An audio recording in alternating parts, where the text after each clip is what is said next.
Does appointment of Bianca as State Minister of Foreign Affairs have anything to do with the trial of Simon Ekpa in Finland? We can, this let us first start like this. Finland is a sovereign state. I don't think that they have this bilateral agreement with Nigeria. So maybe my opinion is that Finland are doing this maybe on their, though there might be intelligence report maybe from Nigeria or from other private individuals, even from their own place. This is a Western nation that have been governed by laws where nobody is bigger than the law.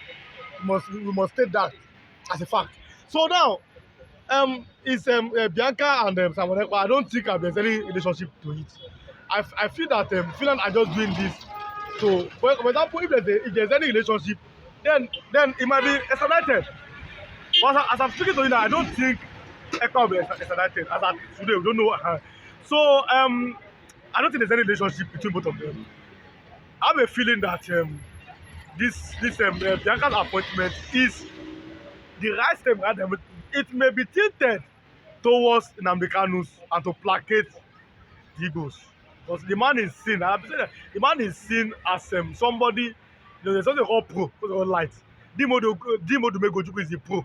He may be the light, that's the lighter version. You understand? He's seen majorly.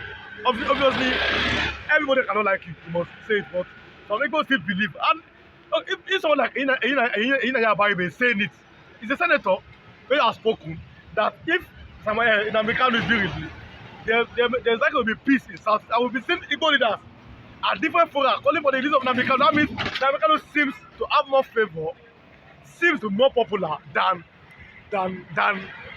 maybe some politicians, or even in southeastern part of Nigeria. So I'm looking at the fact that Bola Ahmed Tinubu, our president, has appointed Bianca Ojukwu maybe to placate the egos and maybe seen again. This is foreign affairs. This is foreign affairs. This kind of sensitive post, and again to find a way, a political solution to the issue of Nnamdi Kanu, who has been detention.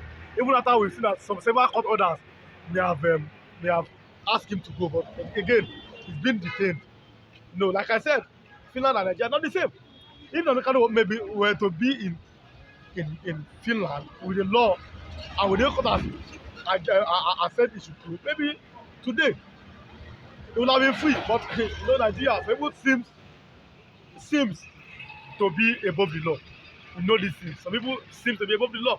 So the law is made for some people and seems to be made against other people. So Is the Nigerian government confused with the situation currently now in Finland? Because someone has not been charged to court, apart from the investigation. But we are seeing that the trial is going to take place next year, sorry.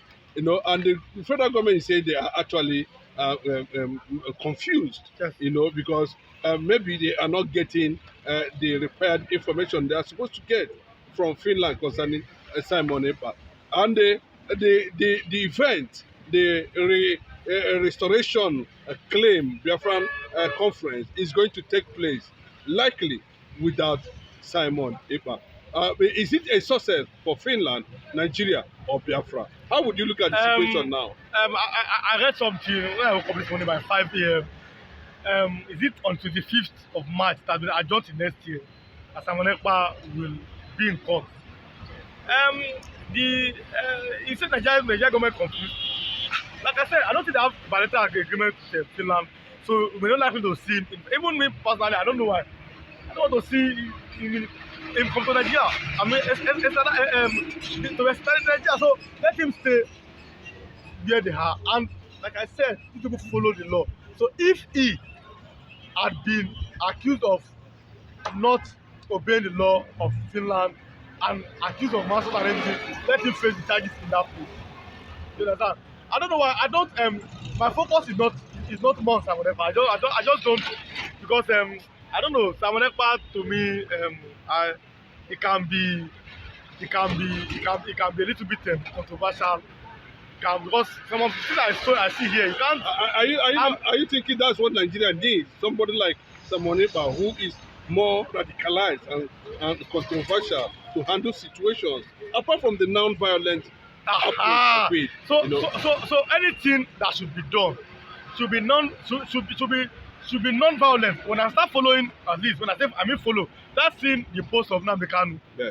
When I started member, so it seems to be non-violent. Just come on radio. It seems to speak the fact. Where me, 'cause I don't know. I don't. What I say is what I know. So maybe he has done some other things at the past, which I don't know. I'm not an angel. So what I'm saying is what that. So Nnamdi Kanu seems to speak more on issues. But whenever the videos that I've seen, people videos of alleged. I'm talking about security agencies that have been killed, police. I don't support all those things. You want a Biafra, you cannot be killing, or you cannot be, or seems to be, in support of killing people. Biafra is an ideology that can't, that can't be defeated. I keep telling you, I said, Israel and Palestinian war will not end, even if it ends. Because it's an ideology something. You are fighting over land. It's a land. So the people of the Igbo race, or see themselves as Biafrans, there's how, because cultural difference from with the Yorubas and the North. So they see themselves as quite different people, which obviously they have to see like that. And the pains and the trauma of the civil war, sometimes I still keep hearing the ugly head. And again, I always feel like marginalization of the Igbos. We're talking about them not having a seaport. Them maybe again they might be a plan by other tribes to not make them become president. I saw what Sowore said, and they just Igbo problem. That's solo. That's their opinion. So the people of the Igbo race might be looking at this country seems not to favor us. But then in your Biafra agitation, it should not be about killings and destruction. I cannot, people know where I stand. I can never be support of people killing soldiers. Because these soldiers they are human beings like me. Before they become a soldier, they are human. At least a cow cannot become a soldier now. It's a human being. So if, for example, because it's a human being, the soldier, so God does not like the killings of human beings, killings of police. They are human beings like us. So you say you want Biafra, then okay, for example, so that we don't know. So-called unknown government. These people are against the advancement of the southeast. You understand? But if you are saying sit at home, some people might say, okay, we are doing it because of Nnamdi Kanu, but some are doing it out of fear. Because I've seen videos of some unknown government enforcing sit at home. You understand? So there cannot be two governments. There should be the elected government and another one. So what I say is that Nnamdi Kanu's release, I've been saying it before. I'm saying it will be for the man that have said. I like him when he took it. He said, if you release me in 2-3 days, there'll be peace. That's his opinion. And then let us see if that thing can come to pass. Okay, do you believe now at this point, from your own perspective, that Biafra has been globalized? Okay, Biafra, like I said, it's an ideology. It has become a global thing at this moment. Yes, now because let us. I want to get the real picture whether it is correct or not. Yes. And because, why? Yes, because let me tell you. See, it is okay. For example, everybody is reading all over the world. They're saying all over the world what's happening between Israel and Palestinians. Am I right? So all over the world, people are seeing pictures. They are seeing gory things. They are seeing children that are suffer from bombs and everything. So it's the same thing as the world is a global village now. As I'm talking here in Ogba, people are going to listen to me all over the world. It's the same thing. You understand? So if you say Biafrans are a group of people, majorly Igbos and maybe some other parts, they are Biafrans, so they are human beings. Because you go she's an Igbo person. You want to organization chairman, you want to organization the DG. So what does that tell you? Is that globalized enough? Can you understand? Dr. Ojukwu, WTO, the head, an Igbo person from the loins of this Biafra something. If you go back to it, our family may, because obviously there was civil war, our family too may have someone.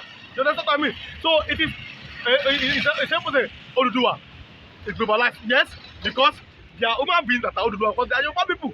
Iowa, they are Fulani or Hausa people. It's simple as that. What we should be talking now in 2024 should be equity, fairness, and justice. There are no two ways about it. equity, fairness, and just let everybody have the same laws, the same guiding principles. Nobody should be seen, nobody should be seen to be above another person. One Nigeria, UK, United Kingdom, England, Wales, Northern Ireland, and Scotland under one law. Nobody is bigger than another person. An Englishman cannot say I'm bigger than a Scottish man under the same law in UK.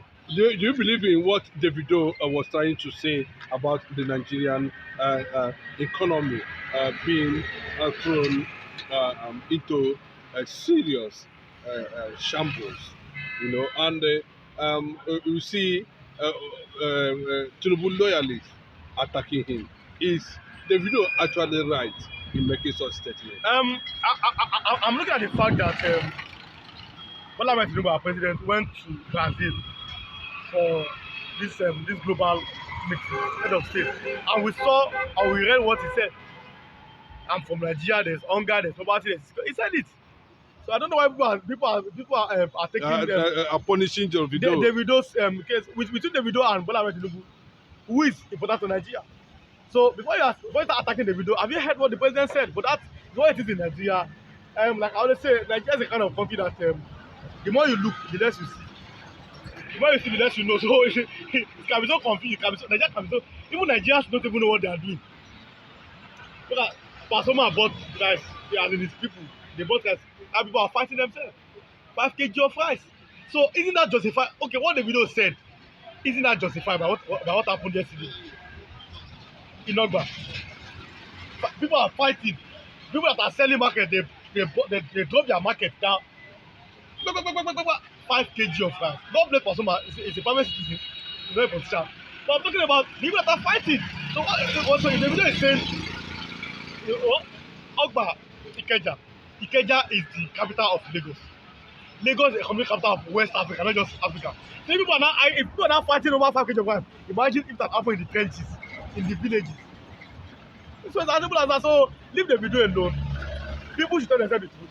People should sit down, look themselves in the eyes, find a way to tell themselves the truth that it seems that nothing for now seems to be working in Nigeria. It's as simple as that. How would you describe what Ruben Abati was talking about in Arise TV? Does Igbo actually sell their land? Like I always say, traveling is part of education. Education without exposure is ignorance, and it's a waste of time. But when you travel, you see things from the other side. You see, before I argue with you, I look at you can have everything, masters, different degrees, HND, OND, FROS, CBSE, those nonsense. If you are not wise into education, that one is useless. With education, if you have not traveled again, that one is utter. That your education should just be thrown in the dustbin. You see somebody that maybe was born in Aige, then after 3 years, he moved to Ogba. After Ogba, you're in Opaja. You go back and forth. You're not talking about what's happening in the east or in the north. You have not traveled and you have only stayed in your comfort zone. You have nothing to say. All those things, the Igbo sell their land. Every family have some land that they won't sell. I cannot sell my land. Why would I sell my land? For what? So, but why would they sell? Are you telling me that they are not Yorubas in this? They have offered you 1,000 acres to buy. There are many artisans that are Yorubas in this. What I'm talking about? Mechanic, carpenter, building people that are building houses. Many that are working legitimate. What I'm talking about. But when you don't travel, you just sit down. Everything in your life revolves around where you are staying. You understand? You have not seen outside. Your life, you're just sleeping and waking up, and you think that life revolves. For some people, when you tell them Nigeria means in their mind, their comfort zone. Okay, so this is when I come and reach the capital. What's the capital of Ebonyi? He doesn't know. Abakaliki, Zamfara, Gusau. He doesn't know anything. Adamawa Yola, he doesn't know.